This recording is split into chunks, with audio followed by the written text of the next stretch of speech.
નમસ્કાર દર્શક મિત્રો, હું છું એન્કર અર્પિતા પટેલ। દેશભરના તાજા અને સચોટ સમાચાર આપણી ભાષામાં જોવા માટે A1 અભિપ્રાય ન્યૂઝમાં આપનું હાર્દિક સ્વાગત છે।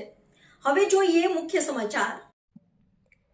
સુરજબારી હાઈવે પર એલપીજી ટેન્કરમાં પ્રચંડ બ્લાસ્ટ, 7 વાહનો ભસ્મીભૂત। કચ્છના સુરજબારી હાઈવે પર આજે વહેલી સવારે 5 વાગ્યાના અરસામાં એક મોટી દુર્ઘટના સર્જાઈ હતી।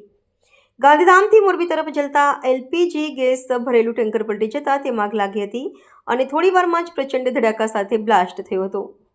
બ્લાસ્ટના કારણે નજીકની હોટેલમાં પાર્ક થયેલા 6 વાહનો સહિત કુલ 7 જેટલા વાહનો આગની લપેટમાં આવીને બળી ગયા હતા।